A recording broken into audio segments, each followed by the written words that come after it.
filme, né? Geralmente o pessoal bota ele com alguma cor bem vibrante, vermelho, verde, amarelo, e bota saindo fumaça de dentro, né? Isso aí é a enganação de Hollywood. Mas para que ele vai servir, basicamente? Ele vai ser empregado em sistemas de evaporação a vácuo ou de destilação para separação de misturas. Tudo bem? Aí nós chegamos na nossa segunda vidraça, condensador. Gente, condensador, eu vou até chamar a atenção de vocês, por quê? Porque a UES cobrou muito recentemente esse conhecimento. Ele deu todo o cenário e pediu para você falar o tipo de equipamento que era usado ali. Então, observe aqui comigo. Se você olhar, você vai ver que tem uma entrada, acabei de colocar aí letra A, e você tem uma saída, letra B, certo? O que é que vai passar aqui? Basicamente, o ar, certo? Uma reação vai começar a ser. Eita, ficou um pouquinho feio aqui meu desenho. Deixa eu tentar refazer ele. A gente vai ter uma reação acontecendo. Vamos ter aqui um balão de fundo redondo e ele vai estar sendo esquentado. E o que acontece quando a gente começa a esquentar alguma solução, alguma mistura? Ela vai começar a borbulhar e daí vai começar a evaporar. Só que, em vez dela se perder para o meio, eu vou conectar o condensador bem aqui em cima. E aí ele vai fazer um papel crucial, o quê? Condensação. Ele vai fazer com que esse gás que esteja passando pelo, por meio desse tubo, ele vai se transformar virando um líquido novamente. Tranquilo? Então observe que a gente também tem outras entradinhas. Acabei de riscar aqui para vocês. Deixa eu trocar a cor para ficar mais fácil, vocês notarem, ó. Acabei de fazer dois pontos vermelhinhos. O que são isso? São entradas e saída. Uma vai ter entrada de ar quente, perdão, foi duas entradas. Uma de ar quente e uma de ar frio. Isso vai fazer com que o meu material condense aí dentro.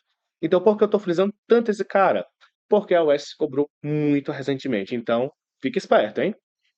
Agora vamos para o conhecido de todo mundo, o Erlenmeyer, né? Utilizado em titulações, filtrações, aquecimento de líquidos e para dissolver substâncias, certo? Sem dúvida, um dos mais.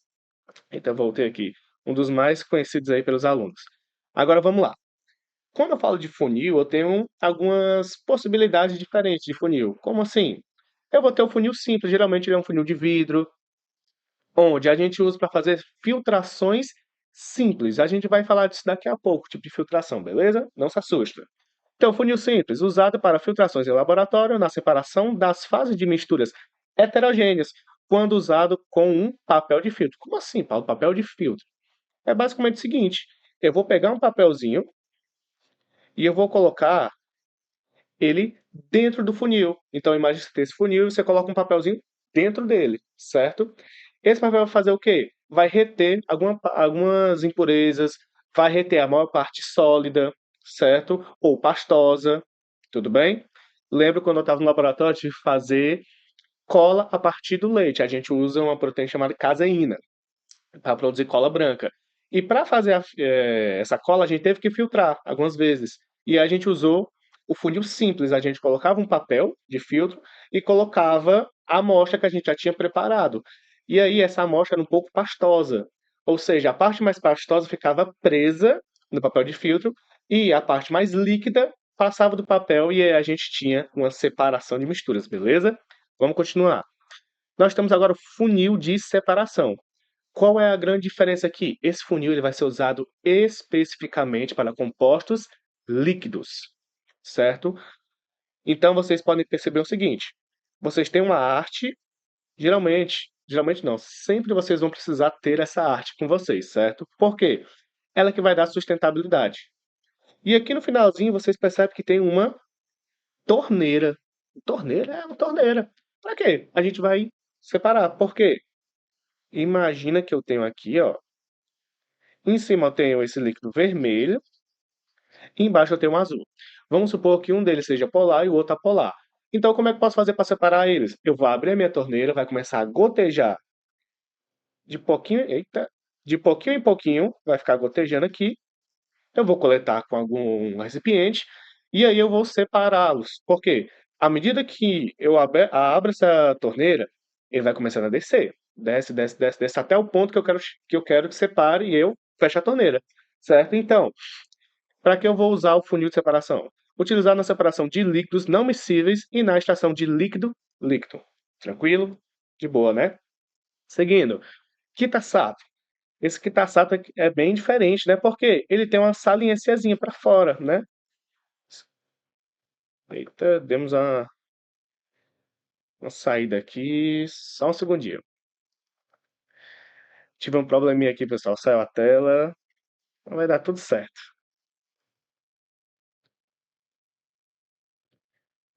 Só um segundinho. Ó, apertei alguma coisa que eu não devia. Toda vida eu aperto algum botão errado, alguma coisa assim. E aí eu saio de onde era pra eu ficar. Mas isso acontece, problemas técnicos, né? Então vamos lá. Voltou, voltou. Vamos lá. Voltando, perdão.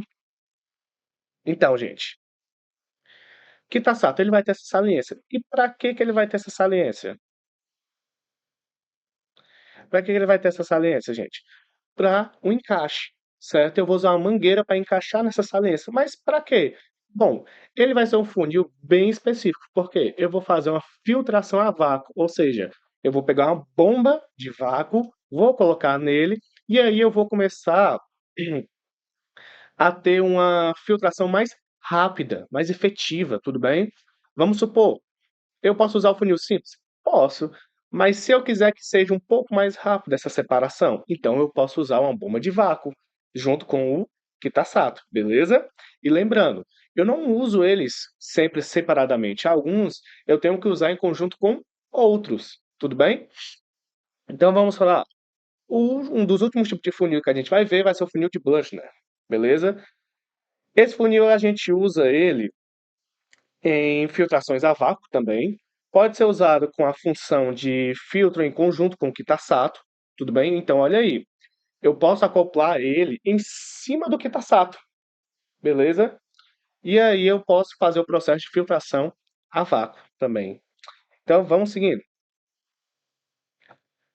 Agora nós chegamos a alguns bem conhecidos e outros nem tanto. Temos um bastante conhecido, sempre cai em questão, quando vai falar algum processo químico, algum processo físico-químico, que é o Becker. Eita, gente, mil perdões. Que é o Becker. O Becker é usado para quê? Principalmente armazenar líquidos, beleza? Armazenamento de líquidos. Geralmente, quando a gente está em laboratório, sempre a gente tem que ficar locomovendo algum material para cá, outro para lá. E a gente pode usar tanto o Becker quanto o tubo de ensaio, que a gente vai ver daqui a pouco. Então, se acalma, estamos chegando lá. O próximo é a proveta. Proveta vai ser um tubo estreito, graduado. Como assim graduado? Ele vai ter nele umas marcaçõezinhas. Essas marcações vão ajudar a gente a ferir volume, ou seja, determinar volume mais específico, certo?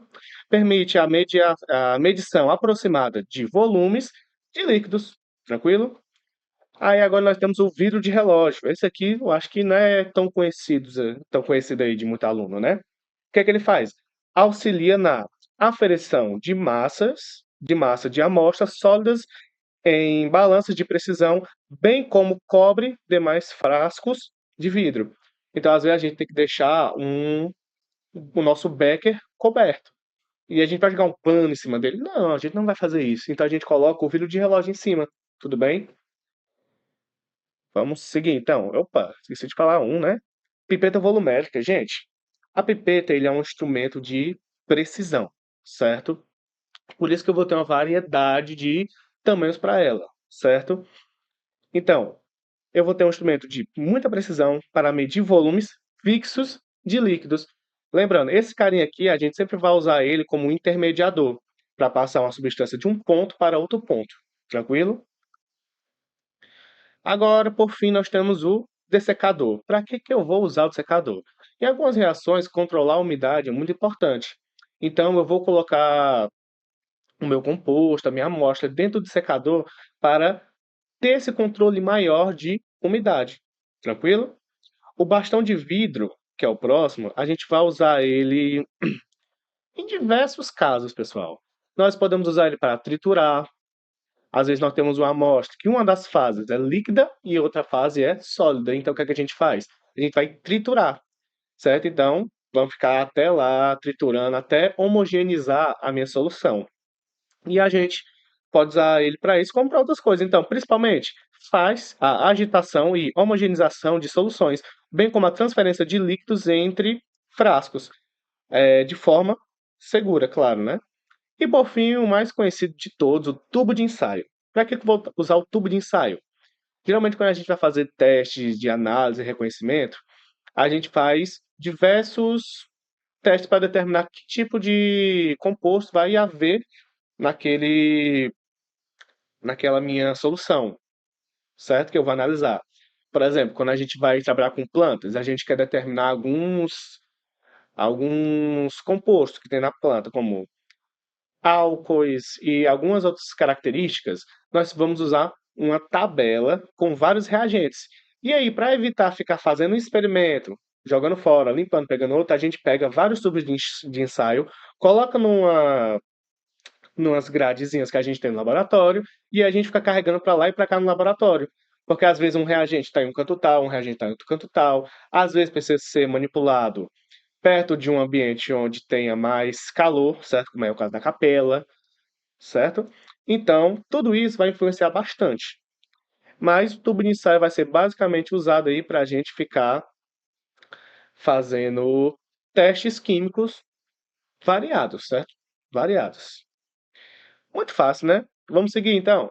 Agora vamos trabalhar um pouco mais da nossa separação de misturas, certo? Muito de boa isso. Vem comigo, ó. Separação de misturas heterogênea. Sólido, sólido. Ou seja, vamos começar por um bem simples aí que com certeza você já fez em algum momento da sua vida, certo? Que é catação. Como assim catação? Catar mesmo, pegar ali com o dedo, puxar, certo? Uma prática muito comum que a gente fala é o catar feijão, não é isso? Para separar um feijão bom do ruim, não é isso? Então é a separação mecânica, ou seja, mais arcaico, com a mão, certo? Só é viável quando as fases sólidas são bem definidas. Como assim bem definidas? Quando a fase sólida, você pode pegar e ele não vai esfarelar, não vai quebrar, certo? Ou acontecer algo desse tipo. Então a gente só vai usar a catação quando a gente tem essa característica. Seguindo, nós temos aí ventilação. O nome é bem autoexplicativo, né? O sólido menos denso é separado por uma corrente de ar, ou seja, você pega essa peneira, joga ela para cima, o ar que estiver passando ali vai separar por meio da densidade. Um exemplo que a gente tem aqui é a casca do amendoim. Temos a levigação. Levigação era muito usada aí quando o pessoal tava procurando ouro. Por quê? O pessoal pegava o ouro, essas bacias, colocava na água, aí começava tentar tirar a água e deixar somente os poros ali, a terra, impureza, minerais, pedras, rochas, beleza? Tudo que a gente pudesse achar ali quando pegasse esse material do rio, do lago. E aí é uma técnica muito usada no garimpo. Então, o sólido menos denso é separado por uma corrente de água. O exemplo é usado nos garimpos onde o ouro pode ser mais denso e permanecer no fundo da bateia, que é o nome que a gente usa para esse tambor, certo? Seguindo, nós temos agora duas que são bem legais. Temos a primeira, separação magnética ou imantação. Como assim? Nós temos um composto, um desses compostos tem magnetismo, ou seja, pode ser atraído por ímãs. Então a gente passa um ímã perto e consegue tirar isso, essa. A gente consegue fazer essa separação, melhor dizendo, certo? Então, um exemplo aqui a gente tem areia mais limalha de ferro. A gente deixa somente a areia e separa a limalha de ferro com um ímã, tranquilo? Seguindo, nós temos cristalização fracionada. Aqui já é um pouco mais complicado, né? Como assim? Cristalização, formar cristais fracionadas por partes, beleza? Todos os componentes da mistura são dissolvidos em um líquido que, em seguida, sofre evaporação, provocando a cristalização separada de cada componente, usada nas salinas para obtenção de sais a partir da água do mar, onde a evaporação da água permite a cristalização de diferentes sais, sendo que o último a ser obtido é o cloreto de sódio, o NaCl, sal de cozinha, usado na alimentação. Então aqui a gente tem uma representação onde nós temos um becker, nós temos um becker, nós temos uma fonte de calor e, por fim, nós fazemos a filtração. Esse processo, vale lembrar que pode ser feito várias e várias e várias e várias vezes, tudo bem? Até nós obtermos o último composto, que vai ser a nossa cristalização. Vamos formar esses cristais, certo? Dissolução fracionada. Vamos lá. Dissolução fracionada, eu acho que é um dos primeiros exemplos que a gente vê quando começa a estudar o assunto de homogeneidade e heterogeneidade, não é isso? Misturas homogêneas e heterogêneas. Então, dissolução fracionada. Um dos componentes sólidos da mistura é dissolvido em um líquido. No caso aqui, nós temos sal e óleo. Nós fizemos o que primeiro? Adicionamos água. E aí ficou com água e sal. Não concorda comigo que eu posso tirar o óleo ou tirar o sal daí? Posso, com certeza. Tudo bem? Então, nós podemos fazer isso em diversas fases, certo? O exemplo aqui que nós estamos usando é a separação dos componentes água salgada e areia será conseguido utilizando-se outros processos. A filtração separa a areia, fase sólida, da água salgada, fase líquida, e com a evaporação da água obtemos o sal, certo? Então, fracionado, vamos fazer por partes. Nós podemos começar com um material totalmente bruto, quebrar ele em várias partes até obter um material mais refinado. Eu já ouvi esse tipo de conversa. Ouviu, com certeza. Sabe onde?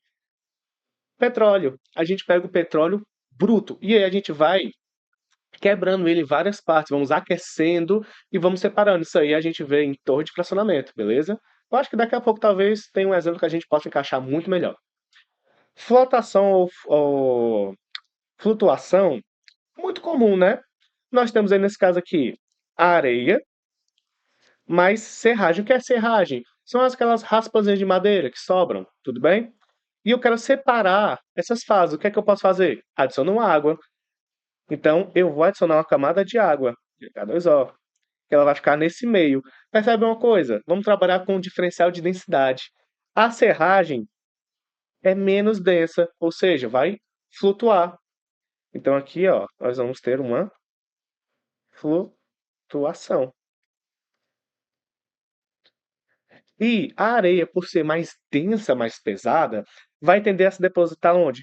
No fundo, beleza? Então, a areia vai ficar no fundo. Tudo isso é o caso de flotação, certo? Onde é que eu posso usar esse processo, Paulo? Quando a gente vai fazer tratamento de água, a gente pode utilizar esse processo para retirar impurezas, porque eu não sei se vocês sabem, mas a filtração da água é feita em diversas etapas, sempre começando a tirar o material mais bruto, mais pesado, e ir diminuindo até o refino, até trabalhar com bactérias e tudo mais. Seguindo, nós temos aqui agora destilação simples. E por que eu peço para vocês enfatizarem tanto destilação? Porque a destilação é um processo que acontece demais na química. Já vi diversas questões trabalhando com destilação, certo? Tanto simples quanto a fracionada, mas sempre se tem destilação. Ou é o processo, ou eles falam de algum material que está sendo usado ali, certo? Então vamos começar. Separa uma mistura de sólido dissolvido em líquido, como água e cloreto de sódio. Paulo, quem é cloreto de sódio? A gente acabou de ver ele, o NaCl. Ou sal, beleza? De boa, né? Então vamos lá. Como é que funciona basicamente a minha destilação?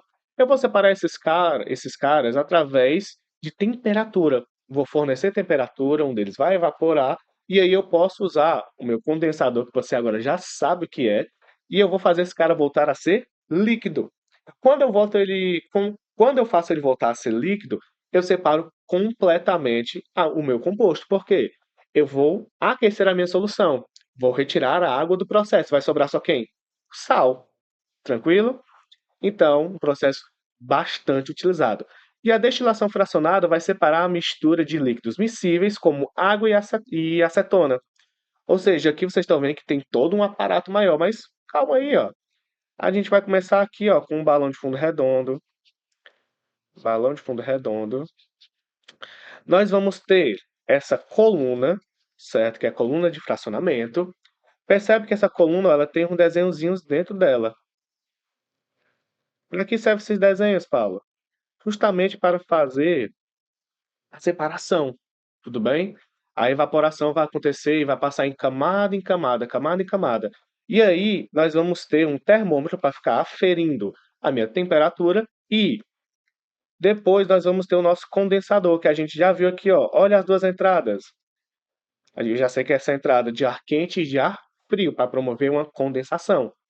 Dentro desse meio acontece a condensação e depois a gente vai pegar ela num recipiente, certo? No caso aqui também estamos usando um balão de fundo redondo.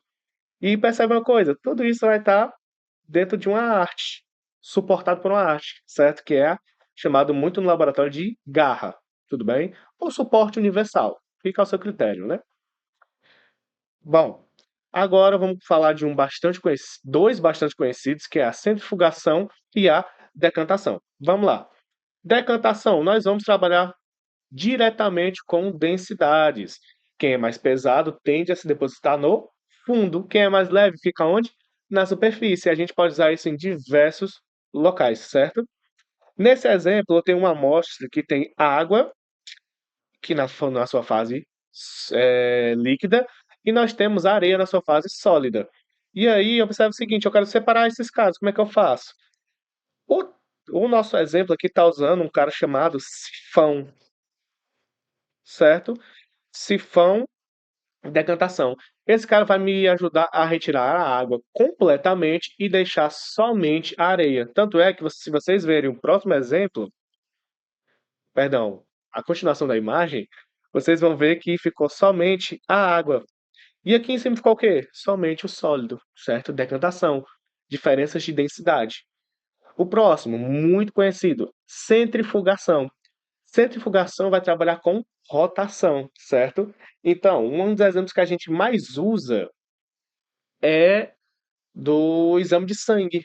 Se você já teve que doar sangue ou fazer algum exame, você com certeza já se perguntou, ué, mas como é que eles fazem? Como é que eles analisam o meu sangue? O nosso sangue, ele é composto por algumas partes. Nós temos glóbulos vermelhos, glóbulos brancos e o plasma. Mas como é que a gente separa eles? Na centrifugação, a gente coloca esses caras em tubos de ensaio e levam a uma máquina chamada centrífuga.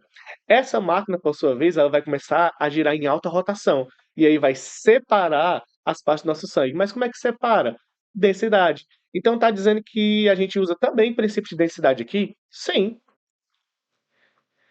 Filtração simples é muito tranquilo, certo? Vamos separar um composto que talvez esteja na sua fase líquida e outra sólida, ou líquido e pastoso. Nós vamos fazer o quê? Vamos usar o que a gente já aprendeu no início dessa aula. Vamos usar aqui um funil simples, beleza? Com o que mais? Com papel de filtro. Beleza? Então a gente vai colocar aqui, vocês vão perceber que ele vai começar a gotejar até nós termos o composto filtrado. Isso é a nossa filtração simples. E olha aí aquele exemplo que eu falei para vocês. Esse aqui é o nosso Kitasato, beleza? Vocês não estão vendo muito aquela saliência que eu falei no início da aula, mas ela tá bem aqui, ó. Eu conectei o que a ela? Uma mangueira. E essa mangueira eu conectei aonde? Numa bomba de vácuo. Essa bomba de vácuo vai ser responsável por criar vácuo ali dentro, fazendo com que o meu composto que está no funil de Blanchet, ele comece a gotejar mais rápido. Ele vai gotejar mais rápido e eu vou ter uma filtração mais rápida, tudo bem?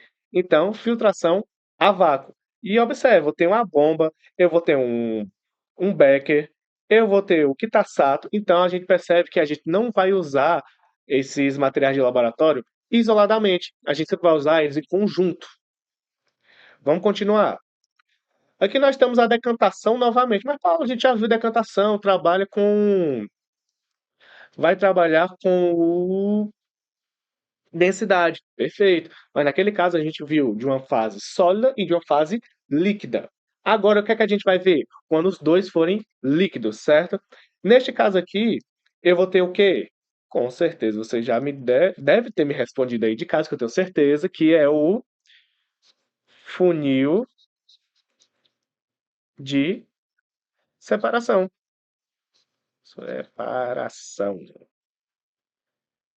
Funil de separação, não é isso? Nesse funil de separação eu vou ter o quê? Líquidos,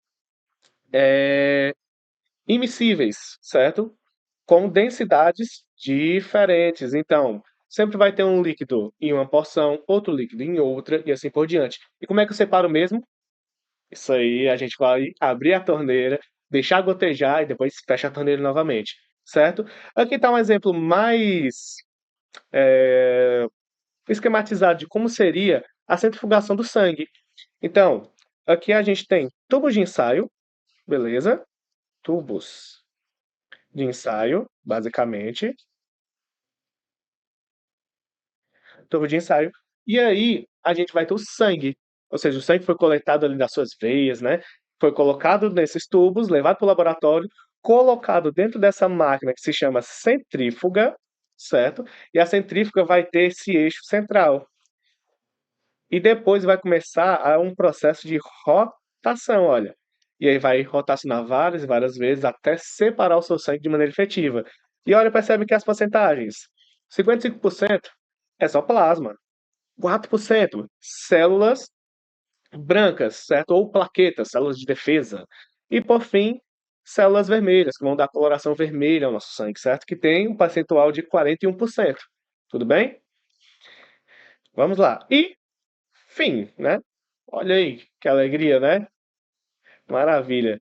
Pessoal, então esse aqui foi um pequeno esquenta a respeito de tanto materiais de laboratório que a gente usa para fazer separação, ou para a gente armazenar, medir volume, e assim por diante. Agora, a gente vai trabalhar com a nossa segunda parte da aula, onde nós vamos enfatizar um pouco mais os cientistas que tanto ajudam-se na química, né? Os cientistas que a gente sempre vê em prova, como por exemplo, Mendeleev, Dalton, Thomson. Então você já deve estar aí. Opa, esse cara vai falar um pouco de modelo atômico. Com certeza eu vou, certo? Deixa eu preparar aqui já o segundo slide para a gente conseguir trabalhar. Então vamos lá.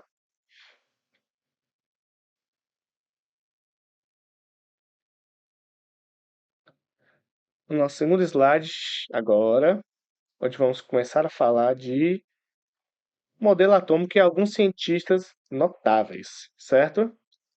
Vamos lá, ver se foi. Foi, olha aí. Agora nós temos aqui estrutura atômica ou atomística, certo?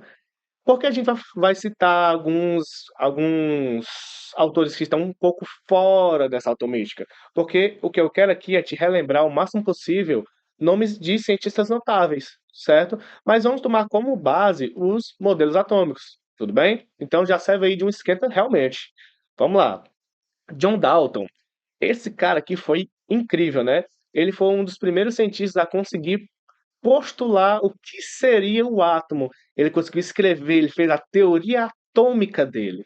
Então, a gente teve pensadores antigamente, antes dele, tivemos Platão, Sócrates, certo? Esses caras já conceituavam o que seria esse átomo, porque eles sabiam que a matéria tinha que ser constituída de alguma coisa.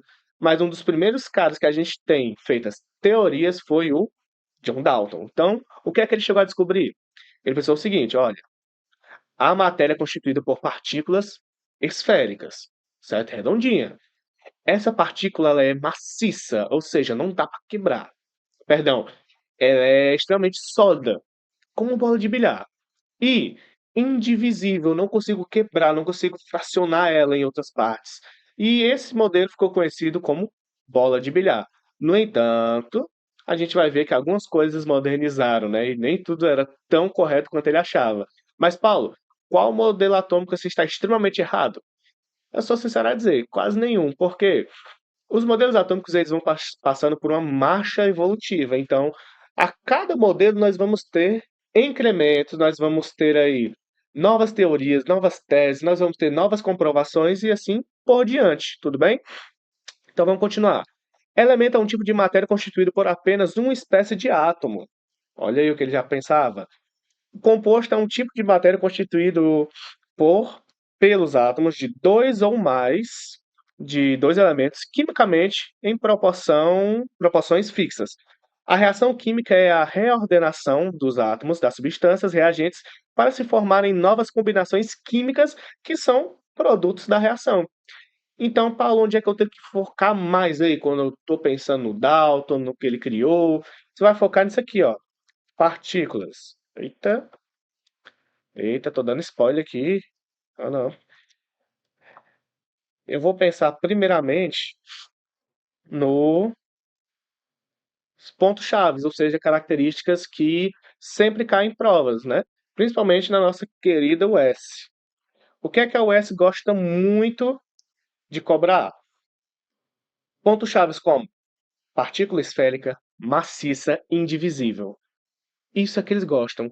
Eles querem ali que você fale realmente quais são os pontos chaves que fundamentaram a teoria desse cara. Beleza? Então, dá só um segundinho para eu tentar voltar aqui com a caneta aqui para escrever algumas coisas para vocês. Então, acho que eu não estou conseguindo escrever com a caneta. Não está aparecendo esse suporte. Deixa eu dar uma olhadinha aqui.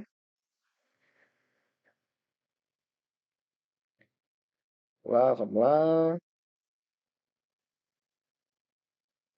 Um segundinho. Sempre que eu venho, eu tenho esses problemas técnicos, pessoal. É normal, viu? É normal. Então, vamos lá. Voltei aqui. Prontinho. Então, vamos lá. Quando eu falo desses modelos atômicos, onde é que eu tenho que focar bastante? Que ele vai ser que o átomo é esférico, que o átomo é maciço e que ele é indivisível, beleza? Então isso aí tudo vai caracterizar o modelo atômico bola de bilhar por John Dalton. Vamos continuar um pouco.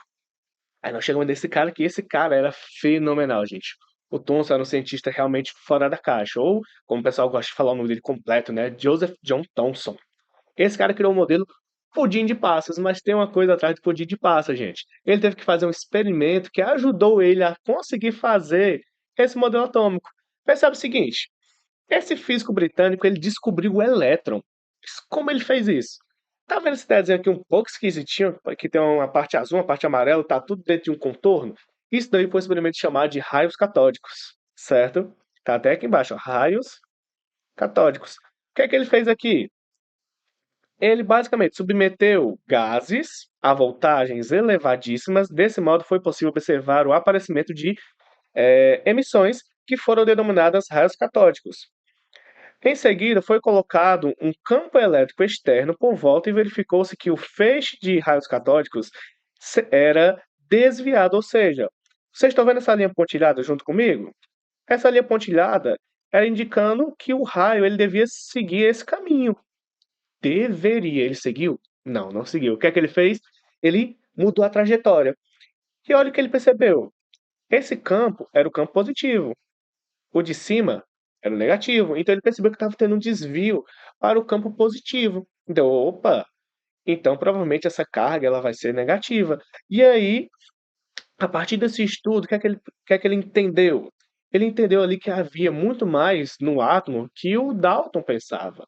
Então ele criou a teoria dele dizendo que o átomo seria uma esfera, isso permaneceu, carregada positivamente, porém, na sua superfície ter encrustações. Essas encrustações iam ser os elétrons, cargas carregadas negativamente, certo? Então, olha aqui uma coisa. Ele percebeu que, vou marcar aqui para vocês continuar comigo, ó.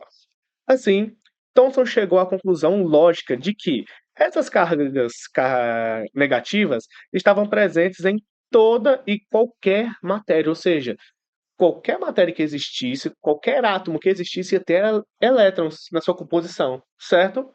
E aí, eram parte integrante destas, desse modo, provou-se que, ao contrário do que Dado havia afirmado, o átomo, aqui é onde você tem que pegar, hein? O átomo não era indivisível, ou seja, eu podia sim quebrar esse cara, pois possuía uma partícula subatômica negativa, que ficou chamada de elétron. Então, o que é que eu tenho que lembrar bastante do Thomson? Ele quebrou a ideia do Dalton de que o átomo era indivisível. Ele disse que o átomo era divisível. E o que mais? Ele determinou também que A esfera tinha carga positiva, não era maciça como pensava Dalton e encrustada de elétrons. Então perceba, aqui você tem cargas positivas e encrustadas a elas, essas bolinhas meio verde. É verde? Eu acho que é verde, hein? É negativo, certo? Então esse foi o modelo conhecido como pudim de passas. Então se conseguiu fazer ele a partir de quê? Dos raios catódicos, tudo bem? Com o passar dos anos, um cara chamado Rutherford, ele pensou o seguinte, olha, eu conheço o Thomson, ele é um cara legal, gente fina, mas vamos testar se esse modelo atômico dele é bom mesmo. E aí ele foi lá checar o modelo atômico do Thomson, né? E aí ele fez esse experimento dele, certo? Só que teve uma coisa que revolucionou do tempo de Thomson para o tempo de Rutherford. Os estudos mudaram bastante. E o que é que mudou tanto nessa época aqui para os cientistas? Uma coisa chamada radioatividade. Radioatividade? Isso aí. Então, o Rutherford ele começou a analisar o átomo agora de um ponto de vista em que ele pudesse incluir a radioatividade. Então aí nós podemos citar alguns cientistas notáveis. Quem? Pierre Curie e Marie Curie, certo? Sem dúvida, um dos maiores pesquisadores desse campo. Tudo bem? Deram a vida pela ciência para estudar tudo isso. Também temos um cara que sempre aparece em provas, que é o Antoine Becquerel.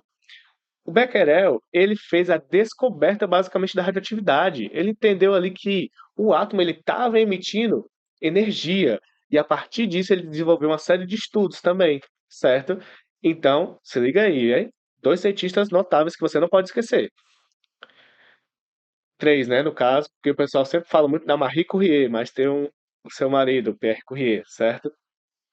Agora vamos falar do Rutherford. O Rutherford, nessa ideia da radioatividade, ele pegou uma barra de. Meu Deus do céu, qual era esse elemento? Eu acho que era rubídio. Não tô lembrando agora ao certo qual era essa barra, gente. Fugiu da mente agora, tá? Mas aí, essa barra, ela era radioativa, ou seja, ia ter emissão de quê? Partículas alfa. E aí ele fez o experimento. Ele não, né? Os seus alunos, estudantes de doutorado, certo? Fizeram o experimento para ele. Ele disse que essa barrinha aqui ia emitir um feixe de partículas alfa. E aí, a ideia dele era bombardear uma folha de ouro com essas partículas alfa. Se a teoria estivesse tudo ok, essa emissão de partículas alfa era para passar reto. Mas isso aconteceu? Não, não aconteceu. O que é que ele percebeu? Um desses feixes passou reto, porém um deles foi para cá, outro foi para lá. Então ele percebeu que tinha alguma coisa ali interferindo nessa passagem. Então, isso serviu de base para ele conseguir montar o trabalho dele, certo? Então, olha aqui, ó. No átomo, há grandes espaços vazios. A maioria das partículas alfa atravessou a placa, mas olha o texto, a maioria, não todas, certo? Então, a partir disso, a gente começou a avaliar algumas coisas e percebeu que no átomo tinha alguma coisa ali interrompendo. Então, ele criou o modelo atômico dele. Qual é o nome desse modelo, Paulo? Lhe diga agora. É o modelo atômico planetário, beleza? Planetário. E aí, nesse modelo planetário, ele enfatizava que no centro nós tínhamos o núcleo e em torno do núcleo nós tínhamos os elétrons. Elétrons. E no meio nós tínhamos o núcleo. Beleza? E por que ele enfatizava isso? Porque ele pensou o seguinte: olha, o átomo vai ser muito parecido com o sistema solar, onde nós temos o Sol no centro e os outros planetas orbitando em volta dele. Porém, vamos lá, esse trabalho teve algumas críticas pela comunidade científica na época, certo? O modelo de Rutherford sofreu muitas críticas na época em que foi elaborado. Uma das mais contundentes foi a de que, numa experiência em nível macroscópico, as partículas com carga negativas, elétrons, Em movimento ao redor de uma partícula com carga positiva, que seria o núcleo, adquire um movimento espiral, espiralado, ou ele ia começar a rotacionar até entrar em uma espiral e talvez chocando, colidindo-se com o núcleo. Mas isso já acontecia? Não. Até que esse cara mudou o jeito que a gente podia ver esse átomo do Rutherford. Ele olhou assim, calma aí, esse átomo do Rutherford tá quase tudo coerente, mas tem uma coisa faltando. E aí o Niels Bohr, ele se encarregou de criar alguns postulados, certo? Ele falou assim: "Ô Rutherford, tá quase tudo certo, mas tem uns pontos que a gente tem que decidir aqui". E aí ele entendeu uma coisa: os elétrons eles estavam em níveis de energia, certo? Ou seja, cada órbita tinha o seu nível de energia, ou seja, o elétron ele não ia entrar no espiral e colidir com o núcleo, certo? Ele ia ficar ali na sua órbita. Então, em um átomo são permitidas somente algumas órbitas circulares ao elétron, sendo que cada uma ele tem energia constante, beleza? Se liga aí, ó. Um elétron não pode assumir qualquer valor de energia, mas somente determinados valores que correspondem às órbitas permitidas, tendo assim determinados níveis de energia ou camadas energéticas, certo? Então, daqui ao terror de muito aluno que a gente começa a falar de distribuição eletrônica, né? Começa lá, um S2, 2S2, 2P6, e aí o pessoal não é muito fã dessa parte, né? Eu gosto um pouco dessa parte, né? Vamos continuar. Um elétron, quando localizado numa dessas órbitas, não perde nem ganha energia espontaneamente. Por isso, disse que, nesse caso, ele assume o estado estacionário, beleza? E aí, olha uma coisa incrível que o Niels Bohr começou a trabalhar, com a ideia, claro, também de outros cientistas, que a gente vai citar eles aqui quando começarmos a trabalhar nossas questões. Então, vamos lá. O Niels Bohr percebeu uma coisa. Quando era dado energia, esse elétron começava a entrar no estado de excitação. E aí ele tinha energia demais. O que é que ele fazia com muita energia? Ele pulava de uma órbita para outra. Observa aqui, ó. Deixa eu mudar essa cor aqui, já está tudo vermelho. Deixa eu botar o azul. Então perceba que eu forneci energia para esse elétron, e esse elétron pulou de uma camada para outra camada, certo? E aí a gente pode dizer que ele deu um salto, né? Por quê? Porque ele estava no estado de excitação. Perdão, deixa eu até apagar isso aqui, tirar esse não aí, certo? Vamos lá. Quando o elétron retorna à órbita menos energética, ele perde irradiando a energia recebida na forma de uma onda eletromagnética. Então, observa isso. No modelo atômico do Bohr, é o único momento onde a gente começa a falar de onda eletromagnética. Então, aqui a gente já consegue ver possíveis experimentos aí, pessoal da física e da química trabalharem juntos, tanto também matemáticos, certo? Então, o átomo ele absorvia energia, absorvia e dava esse salto de uma camada para outra. No entanto, para ele retornar uma camada mais próxima ao núcleo, ele tinha que perder energia. E como é que ele perdia essa energia? Ele simplesmente, perdi, voltei. Não, quando ele perdia essa energia emitia um feixe de luz, certo? Então, isso daí é uma das coisas mais legais da teoria do Rutherford Bohr, certo? Porque a teoria dele foi consolidada em cima da teoria do Rutherford, tudo bem? Então, quando vai se referir ao Niels Bohr, geralmente cai na prova Rutherford Bohr, beleza? Então, olha uma coisa. Ele determinou que no átomo nós íamos ter níveis de energia. No caso aqui, ele colocou 7 níveis de energia, determinando de K, L, M, N, O, P, Q, ou 1, 2, 3, 4, 5, 6, 7. Para cada nível de energia, nós vamos ter aqui essa ordem, que eu sei que é temida de muito aluno, né? Que vai ser aí da nossa distribuição eletrônica. Mas calma, ao decorrer do ano, aí você vindo ser com certeza nosso aluno, você vai dominar isso de vez, certo?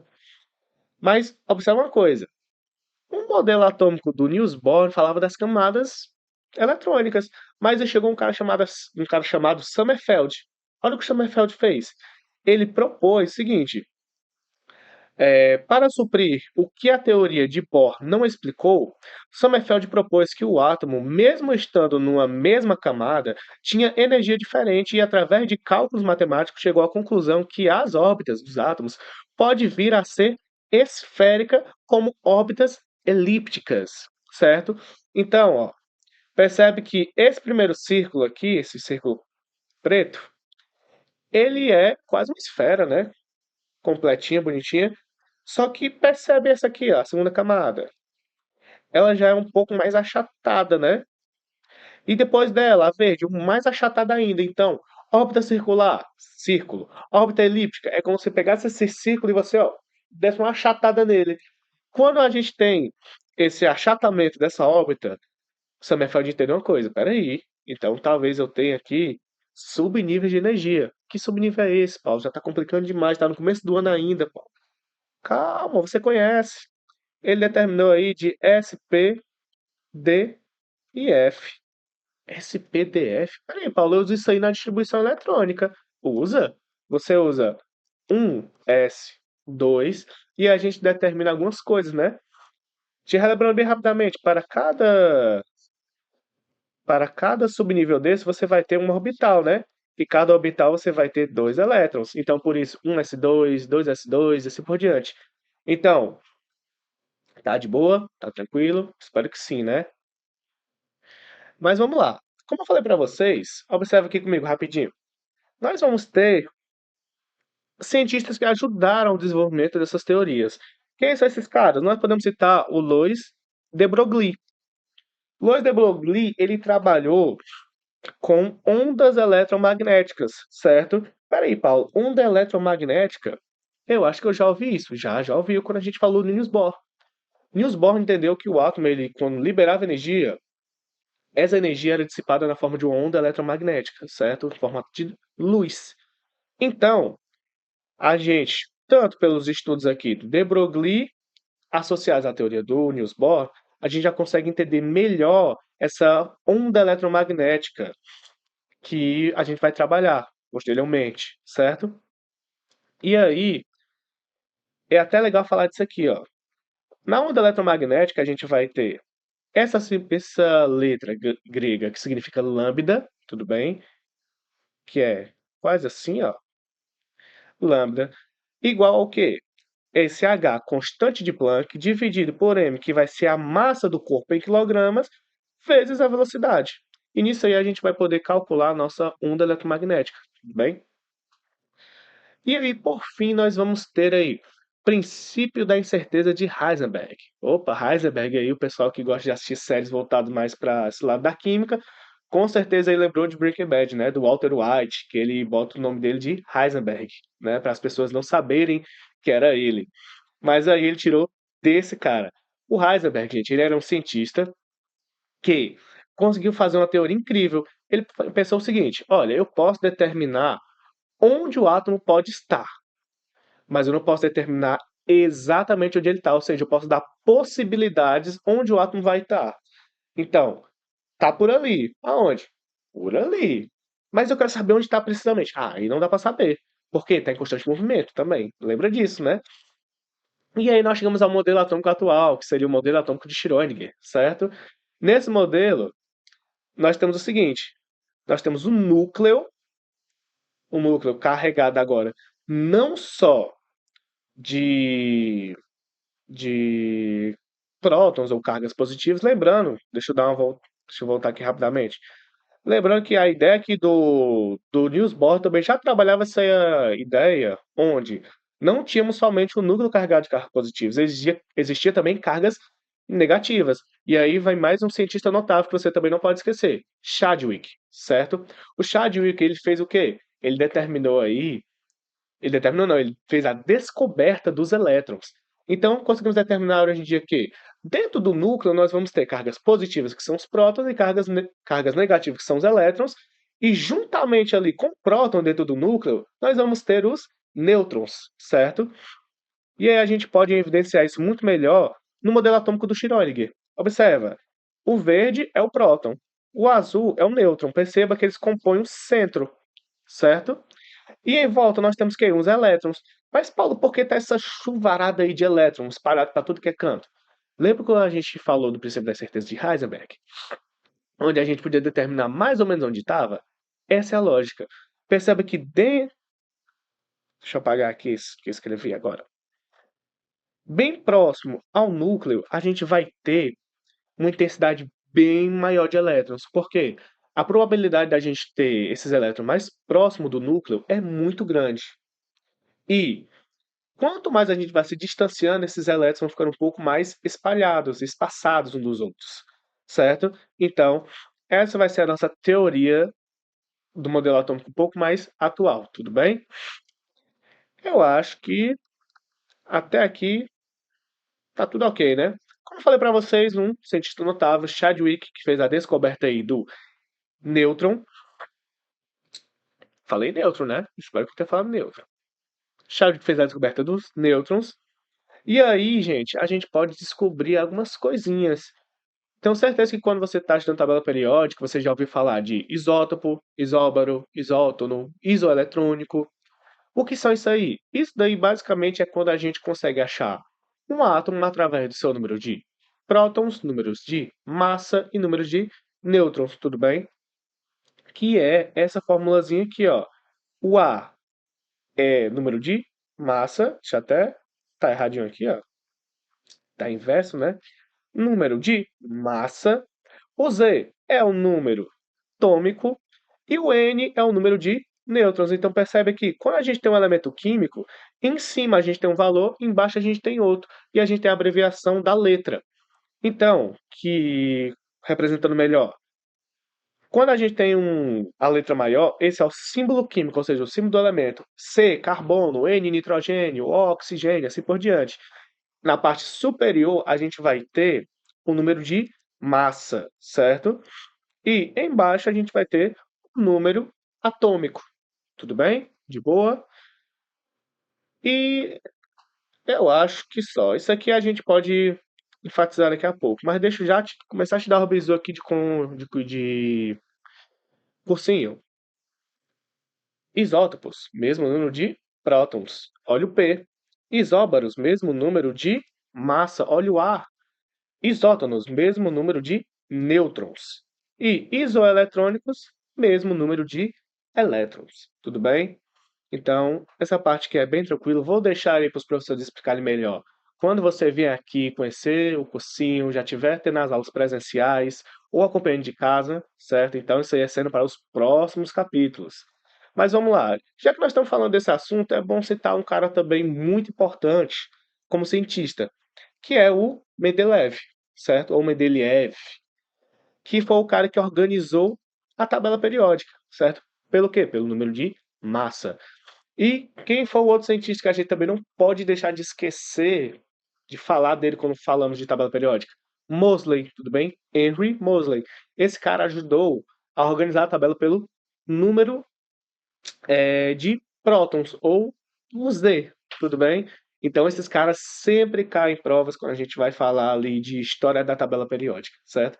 Novamente, cena para os próximos capítulos, tudo bem? Então, enfim, agora nós vamos fazer o seguinte. Eita, esse aqui, esquece, esse aqui não pode fazer com coleguinha, não. E agora a gente vai trabalhar aqui os. Eita, de novo, o povo tá perturbando direto hoje.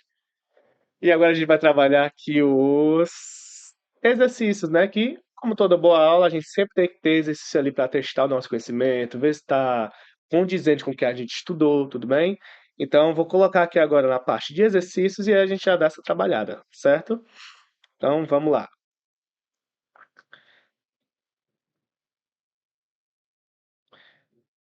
Vamos lá. Tá, tá, tá.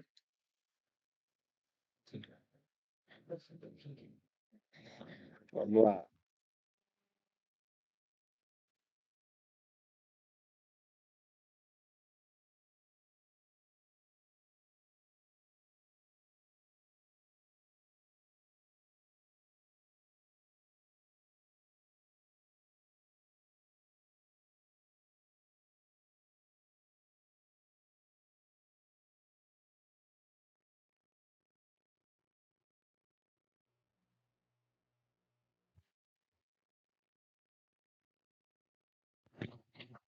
Voltou aí o áudio? Voltou, né? Beleza. Agora vamos colocar aqui na parte onde a gente vai trabalhar o nosso TD, certo? Prontinho, vamos lá. Peraí, gente, tô sem conseguir mexer aqui a minha caneta. Vai dar certo. Segundinho.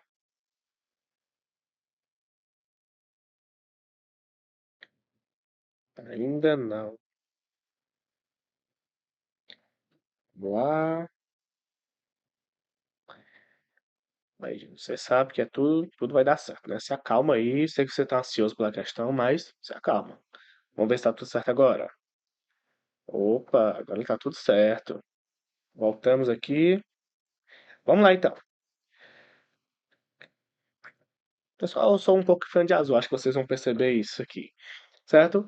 Então vamos lá, separei aqui 10 exercíciozinhos matadores para a gente relembrar melhor toda essa aula, certo? Para a gente fechar o nosso conhecimento aqui, já se sentir mais confiante para começar o ano, beleza? Então vamos começar aqui. Primeiríssima questão falando sobre separação de misturas e instrumentos de laboratório. O aparelho usado no laboratório de química, que em um processo de destilação tem finalidade de resfriar o componente evaporado, é denominado de. Ô, Paulo. Ixi, Paulo, não lembro já. Já tô me esquecendo da aula. Calma, tá tudo bem, eu super te entendo. Vamos começar aqui pelo básico. Kitasato, vamos falar dele. Quem é o Kitasato mesmo, hein? Ele vai ser aquela estrutura, pessoal, com uma saliênciazinha, lembra? O nome dele é bem diferente, Kitasato. Eita. Pior que não lembrar do que a gente viu na aula, eu tentando desenhar, né, pessoal? Vamos lá. Então, o Kitasato tem aquela saliênciazinha. Tu, opa, mas com essa saliência a gente pode incluir uma mangueira, né? Que é usado bomba de vácuo. Exato. Então, já lembra. Se a gente vai usar bomba de vácuo para fazer filtração a vácuo, olha o processo que a questão está falando. Destilação. Então, opa, já posso marcar aqui como falso. Proveta? Não, Paulo, proveta é usado para aferir o volume. Eu lembro lá, né?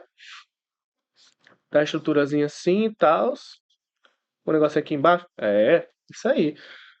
Então, falso. Condensador? Será? Paulo, como é que eu poderia fazer aí nessa questão para conseguir acertar ela com mais exatidão, mais precisamente? Bom, eu faria como?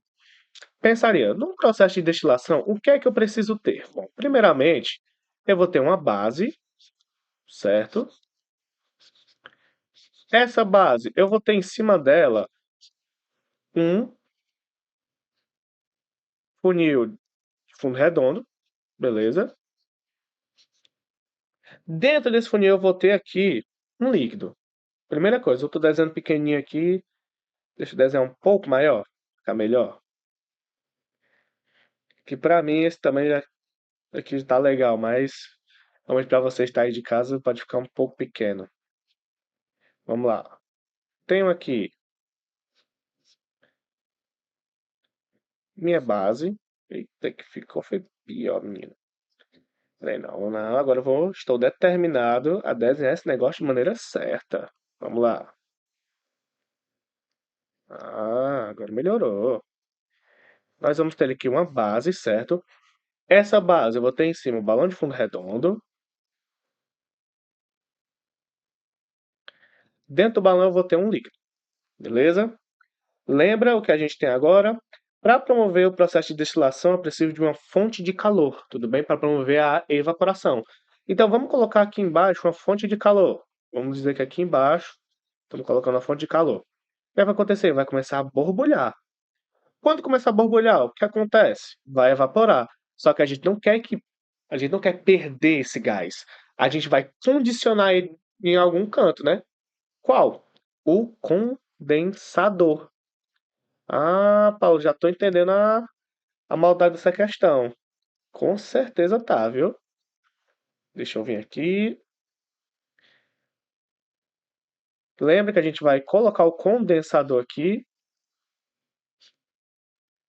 e depois a gente vai colocar o que foi condensado dentro de um becker. Mas lembra disso aqui, ó? Entrada de ar quente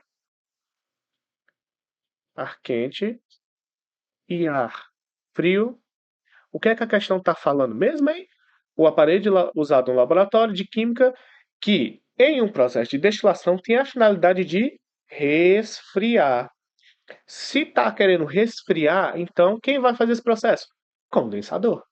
Gabarito, letra C de casa. Vamos aqui, gabarito, letra C, beleza? E por fim, nós temos o balão de destilação. Beleza, balão de destilação, mas ele está no processo de destilação? Está, com toda certeza. Porém, ele é um instrumento de laboratório que eu vou usar com a finalidade de resfriar o componente evaporado?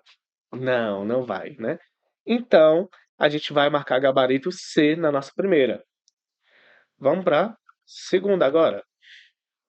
Olha, isso que é bem legal, ó. Coloquei intencionalmente, viu essa aqui? Mosley, morto em combate na Índia durante a Primeira Guerra Mundial, deu uma definitiva contribuição para elaborar uma lei de recorrência para a classificação periódica dos elementos ao determinar um valor para cada um deles no que diz respeito ao volume atômico, massa atômica, ao número atômico ou à eletronegatividade. Vamos lá, gente. O que é que nós podemos falar aqui? A tabela periódica, sem sombra de dúvida, passou por diversas transformações. Nós já tivemos aí tabelas periódicas com a ideia de um parafuso, onde tinha assim, uma espiral e tinha os átomos com proximidade. Nós já tivemos a ideia de que o átomo ele se comportava como a escala musical, e aí nós temos a teoria das oitavas, que vai ser um modelo atômico também estudado, mas o modelo atômico mais conhecido é o que a gente realmente usa ainda hoje, né? Onde nós temos a tabela aqui, ó, tabela periódica, né? Separadinha assim, né? Então vamos lá. O que acontece? Quando a gente estuda a tabela, a gente tem que lembrar de algumas coisas, por exemplo, propriedades periódicas e aperiódicas. Eu gosto de pensar o seguinte: periódico, algo que se repete, padrão. A eletronegatividade, ela é periódica, beleza? O volume atômico é aperiódico, não segue o padrão exato. Periódica. E nós temos o que agora? O número de massa e o número atômico. Perceba que aqui ele está falando a respeito da contribuição de Mosley. Ele não está falando dessas propriedades de periódica e aperiódica. Então, a gente não marcaria nem A e nem D. Aí o aluno fica sempre em dúvida entre essas duas aí, que são ou massa ou número atômico. Bom, Mosley, ele foi basicamente um dos últimos caras a organizar a tabela. E como ele organizou a tabela? Através do número atômico, beleza? Lembra lá? Vai ser nós temos o A, que é a massa,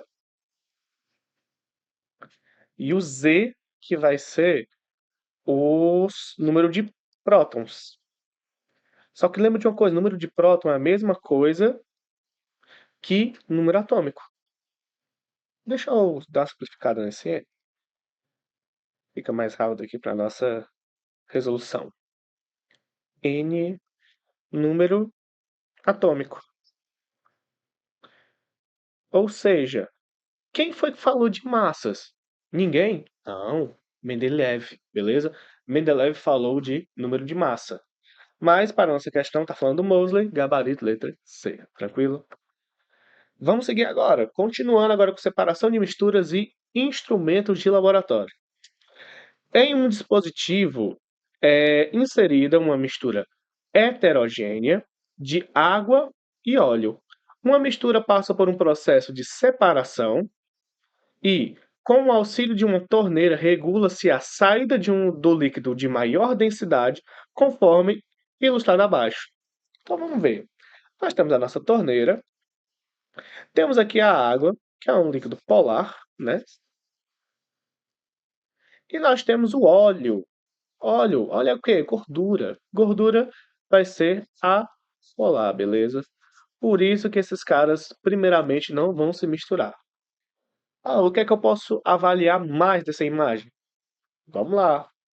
nós temos aqui um funil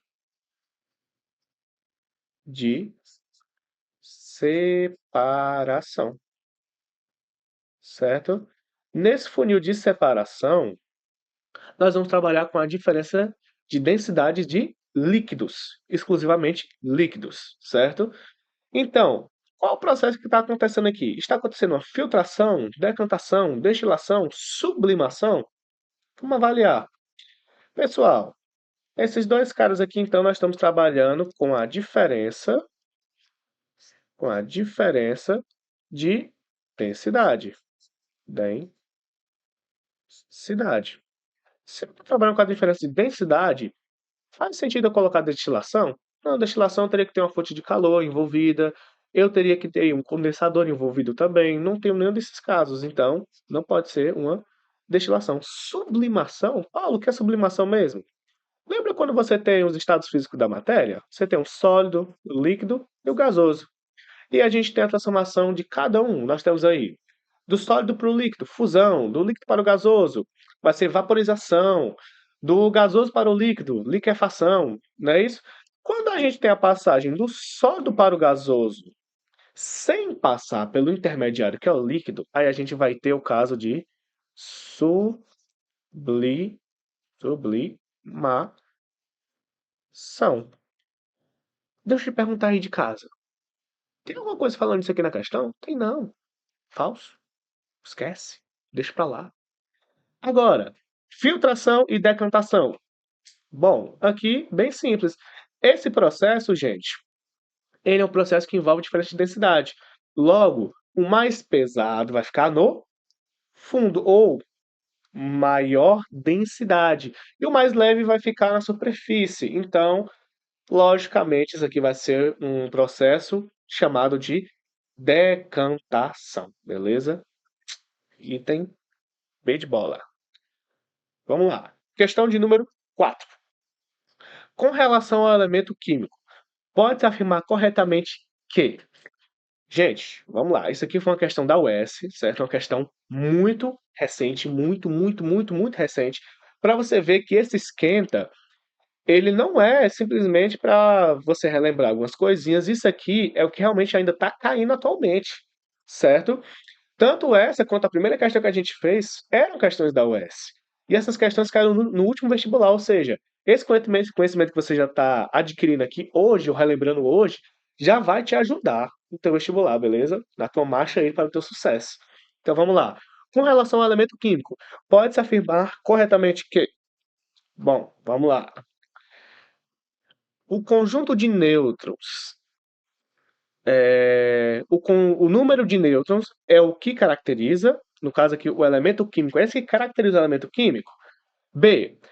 Um conjunto de átomos que tem o mesmo número de prótons e de nêutrons. C. Podem existir átomos diferentes com diferentes números de nêutrons para um mesmo elemento químico. E D. É caracterizado pelo número de elétrons não importando o número de prótons que os átomos possuem. Vamos lá, né? O que dizer dessa questão? Vamos começar pelo mais simples. Lembra que eu falei para vocês aí no contexto da aula que nós temos sempre um modelo que é um, uma letra que vai identificar o elemento. No caso, eu vou ter o C aqui, que é carbono, certo? Em cima eu vou ter a massa, certo? No caso aqui do carbono, 12. E embaixo eu vou ter o número atômico, ou Z, que é 6. Bom, esse número aqui é chamado de Z. Pessoal, Z é igual a P. Como assim, Paulo? Z é o que mesmo, hein? Z quer dizer próton. Próton. E, perdão, P quer dizer próton e Z quer dizer o quê? Número atômico. Número atômico. Lembra? Ou seja, se esses caras são iguais e eu digo aqui, não importando o número de prótons, logo eu estou dizendo que o número atômico não importa. Porém, os elementos químicos são organizados em cima de números atômicos, certo? Então, não tem o menor sentido eu pensar que o item D está correto. Então a gente já vem aqui e coloca o Fzinho de falso nele, certo? Vamos começar desse ponto, desse ponto. E em cima a gente tem o A, que é igual ao nosso número de massa, beleza? Vamos lá. O item A fala o seguinte: um número de nêutrons é o que caracteriza? Não, a gente acabou de ver que o número de prótons é que vai caracterizar. Então, o nosso erro vai estar aqui nos nêutrons. Falso. Olha, já deixei a minha chance de 50% agora, hein? Ou vai ser o item B ou o item C. Vamos começar pelo B. É um conjunto de átomos que tem o mesmo número de prótons e de nêutrons. Vamos lá. Mesmo número de prótons. Existe isso? Existe. E tem o mesmo número de nêutrons? Existe? Existe. Mas isso não é o que vai caracterizar o meu átomo. Beleza? Ou seja, não vai caracterizar o meu átomo ter o mesmo número de prótons e de nêutrons. Não vai. Tudo bem? C. Podem existir átomos diferentes. Se liga, ele começa com uma suposição. Podem. Não está dizendo que existe. Podem existir átomos diferentes com diferentes números de nêutrons para um mesmo elemento químico. Pode existir, Paulo, diferentes tipos de átomos para um único elemento com diferentes números de nêutrons? Pode. Como é o nome disso aí? Isótonos. Beleza? Isótonos. Esses caras vão ter o mesmo número de nêutrons, porém vão ser átomos diferentes, tudo bem? Que aí nós vamos, no caso aí, nós, né, que eu vou estar aqui com vocês, vou ajudar vocês com isso, nós vamos ver isso futuramente, certo? Nas nossas aulas presenciais aí. Então, gabarito, letra C, beleza? Vamos lá. Seguindo um pouco aqui, nós vamos ter o questão de número 5 que ainda trabalha com separação de misturas e instrumentação de laboratório. A questão diz o seguinte: Marques e Cavalcante propuseram a construção de um espectroscópio. Perdão, pessoal, a vista já está ficando um pouco cansada. Alternativa para ensinar modelos atômicos. Segundo os dois autores, vamos lá, isso aqui, gente, é uma citação, tudo bem? Vamos ver o que eles citaram no trabalho deles.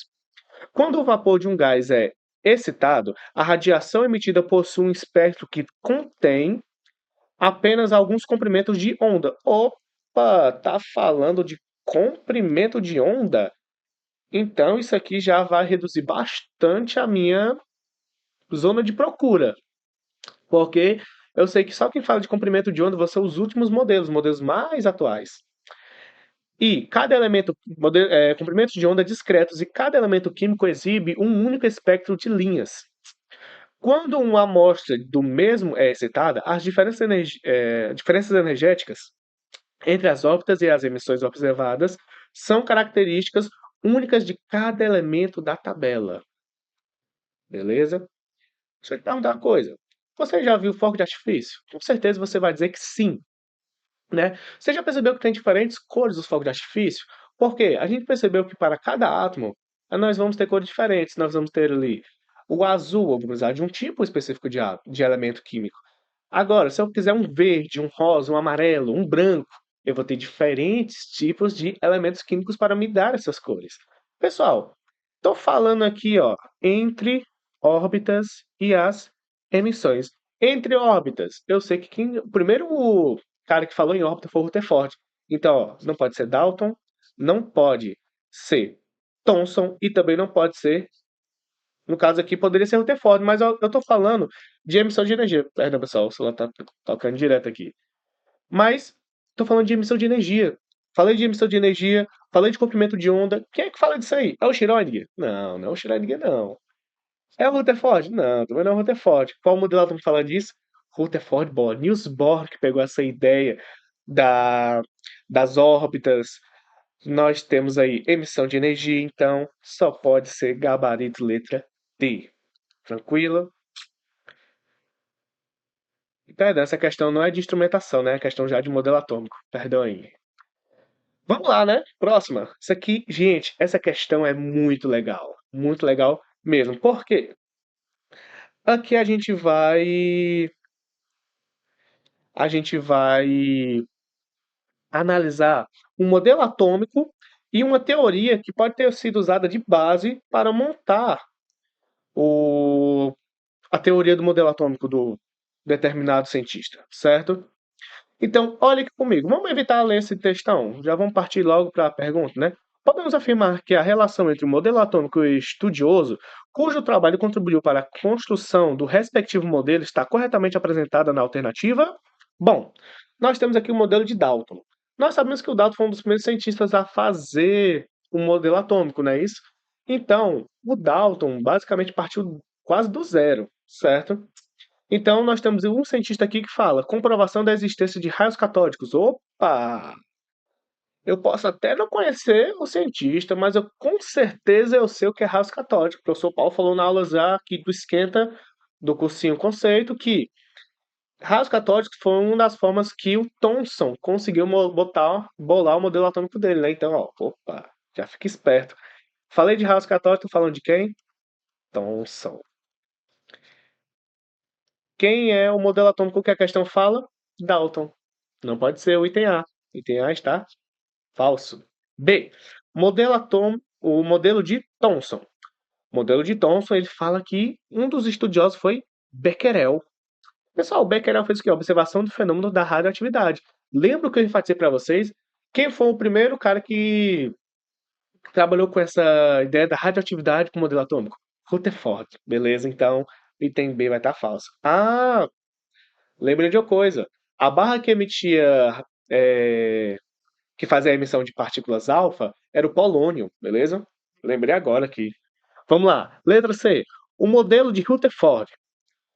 E aí nós temos o estudioso Heisenberg, com o princípio da incerteza. Acho que vocês lembram, né? O princípio da incerteza foi usado aí por um dos últimos estudiosos do átomo, né? Que é o modelo atômico mais atual, onde a gente não vai saber com exatidão onde está o elétron. A gente vai saber o elétron ou o átomo, tá? Mas a gente vai saber ali mais ou menos uma região que ele pode estar existindo. Então, não foi o Rutherford que trabalhou com essas ideias. Então, falso. E nós temos o modelo atômico de Bohr, ou Rutherford Bohr, e nós temos aí o cientista chamado Planck, que propôs o conceito da quantização de energia. Opa! Quantização de energia, comprimento de onda, tudo isso aí vai estar associado à nossa teoria de Bohr, tudo bem? Então, gabarito letra D. Eu acho que está dando muito D. Será que eu estou acertando essas questões, hein? Espero que sim, né? O modelo de Sommerfeld, Chadwick. Não, galera. Sommerfeld falou de quê? De órbitas elípticas, que for do subnível SPDF. Já o Chadwick ele fez a descoberta do elétron. Uma teoria não tem correlação com a outra, tudo bem? Então, gabarito letra D, certo? Eu vou botar o F aqui porque eu tenho um pouquinho de toque. Vamos lá. Questão de número 7 e já tá quase dando a hora de eu ter que parar aqui, né? Tá quase dando meu horário. Vamos lá, gente. Olha essa questão aqui, é bem legalzinha, ó. Os sais presentes nos fogos de artifício possuem cátions de elementos químicos diferentes.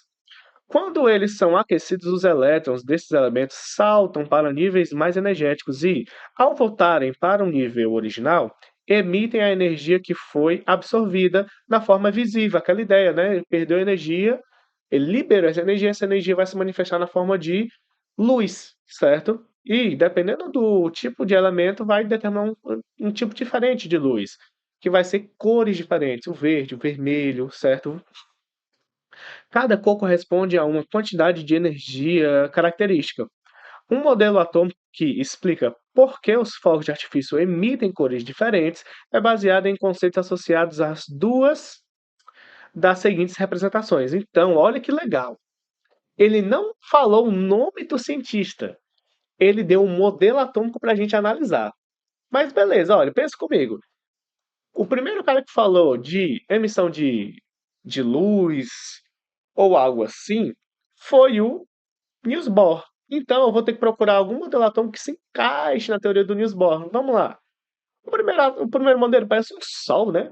Todo amarelo. Isso é o quê, gente? Mudando de bola de bilhar, modelo de Dalton. Então, primeiro, vamos estar aqui, ó, Dalton.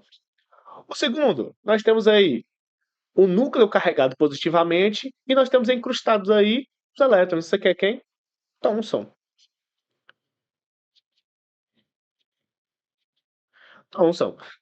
E aí nós temos o que mais? Nós temos agora o terceiro modelo onde o núcleo é positivo e em volta desse núcleo nós temos órbitas carregadas com elétrons. Opa, isso aqui é de quem? Rutherford,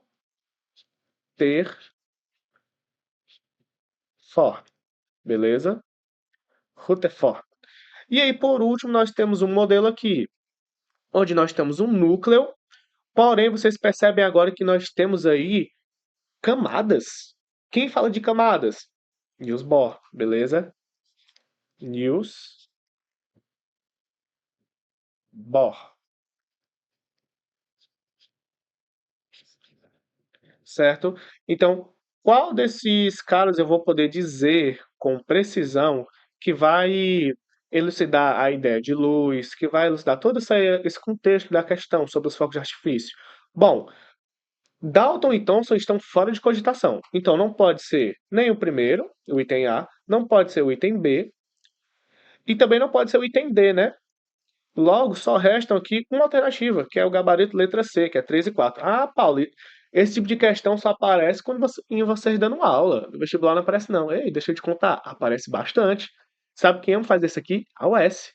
A UES coloca essas questões de assertivas 1, 2 e 3, e aí te dá os itens. E geralmente você consegue eliminar 3 itens, certo?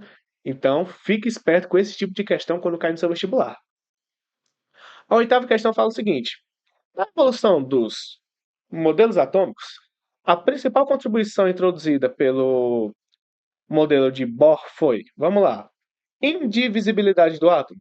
Não, né? Sabemos que isso aqui foi uma proposta por Thomson. Existência de nêutrons? Também não. Isso aqui foi quem? Chadwick. Olha aí. Estou te falando que tem alguns cientistas notáveis que você tem que lembrar deles, certo? A natureza elétrica da matéria? Natureza elétrica da matéria? Ou seja, está falando das cargas, né? O primeiro cara que falou de cargas aí foi o Thomson também, né? Com cargas negativas e positivas. A quantização de energia das órbitas eletrônicas. Perfeito. Isso aqui era a ideia do Niels Bohr. Gabarito letra D. D de novo, gente. Pelo amor de Deus. E o item é: a maior parte da massa do átomo está no núcleo. Opa, que a gente viu. Eu acho que estava no slide, mas eu não cheguei a comentar. Mas quem deu essa ideia aqui foi o Rutherford, tá, gente?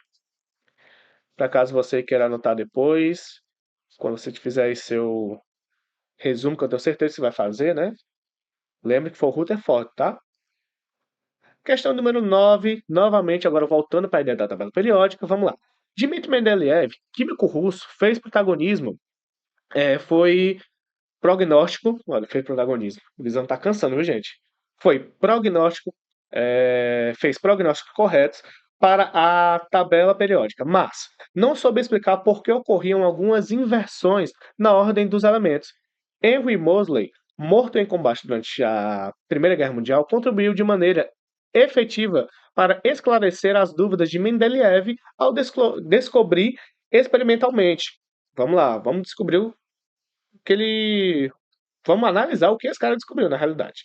O número de átomo, o número atômico dos elementos da tabela periódica, a primeira lei de recorrência dos elementos químicos, os gases nobres hélio e neônio, o germânio batizado por Mendeleev de silício. Bom, gente, vamos lá, né? Primeira coisa, bem específica, né? Mas pensa comigo uma coisa. Mendeleev, é... Mendeleev pensava o quê? Mendeleev falava muito sobre número de massa, certo?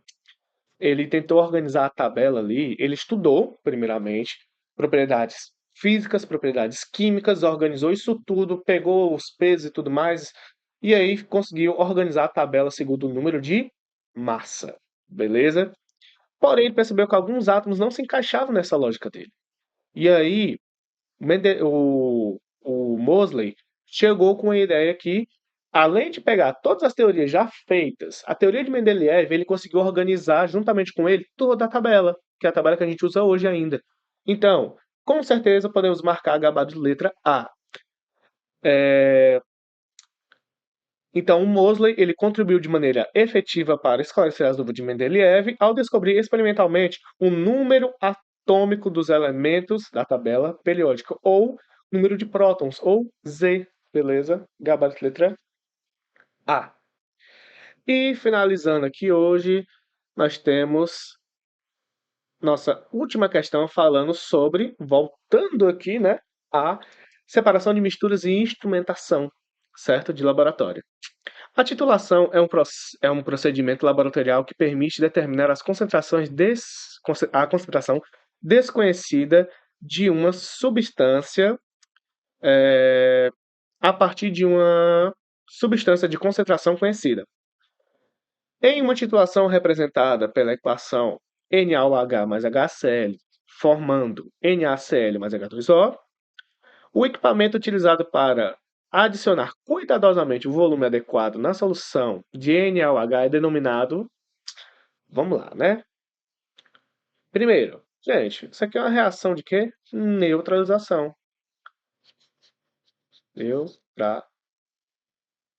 Neutralização. Já vamos começar a relembrar aí, hein, também. Fala como é que sabe disso aí. Viu o H? Lembra? Base. Opa, só tem. Começa com H na frente. Ácido.